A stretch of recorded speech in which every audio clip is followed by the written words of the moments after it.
孔子的励志勤学故事。在我国历史上有很多著名的教育家与哲学家，而这些名人都有自己的励志故事。人们在平时生活中需要多加学习名人勤奋刻苦的精神，以人为镜，可以明得失，学习名人的长处，更容易进步。今天的孔子3个励志勤学故事，让我们了解孔子是如何成为中国伟大教育家与哲学家的。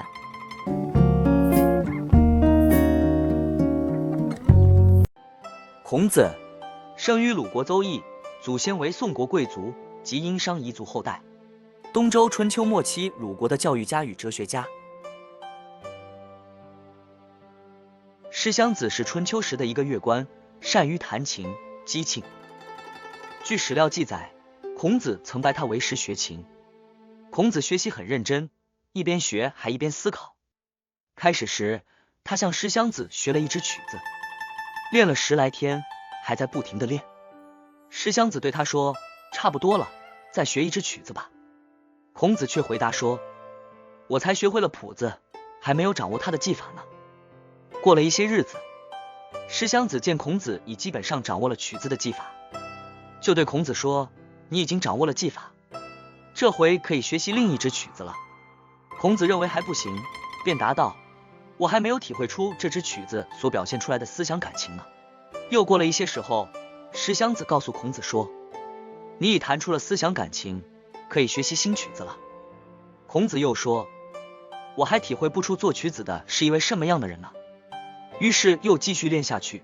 就这样过了好长时间，终于有一天，孔子高兴地跑来，对师襄子说：“我已经体会出曲子的作者了。”庄重的面孔，高高的身材，两眼仰视，一心想着以德服人，感化四方，除了周文王还能有谁呢？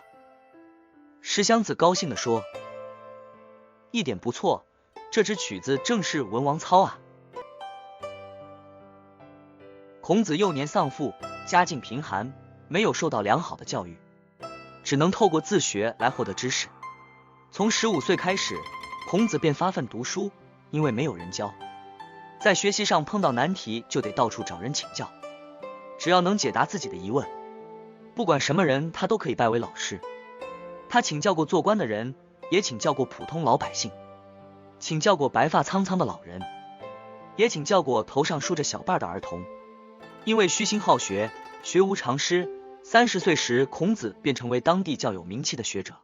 那时还没有纸张，制作书籍的材料主要是竹子，一般是把竹子削成一片一片的竹签，刮去上面的青皮，用火烘前后在上面刻字，称为竹简。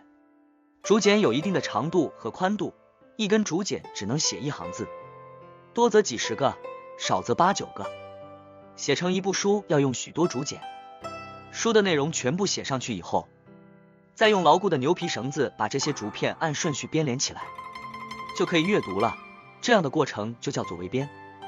由于一片竹简只能写很少的字，所以如果一本书的字数很多的话，那就需要几十斤甚至上百斤的竹片。像《易经》这样的书，当然是由许许多多竹简编连起来的，因此相当沉重。孔子到了晚年才开始学《易经》。《易经》是很难读懂的一本古书，孔子下了很大的功夫，才把它全部读了一遍，还只是基本了解它的内容。接着他又读了第2遍，掌握了它的基本要点，然后他又读第3遍，对其中的精神实质有了比较透彻的理解。此后为了深入研究这本书，同时也为了对弟子们讲解，他不知翻阅了多少遍《易经》，这样读来读去，把串联竹简的牛皮带子也磨断了好几次，只好换上新的再读。这种孜孜不倦的精神很感动。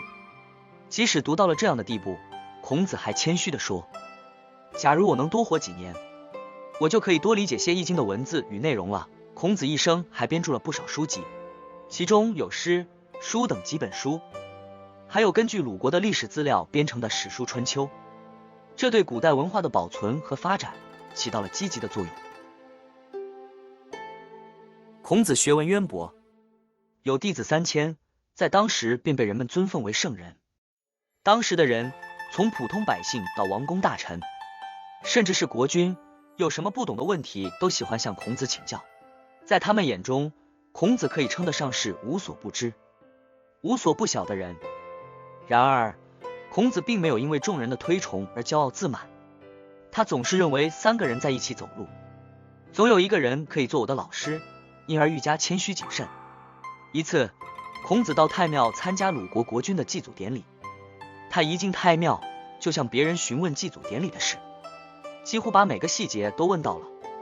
当时人有嘲笑他说，谁说邹人之子孔子的父亲做过邹县的县官，所以当时有人把孔子称为邹人之子，懂得礼仪。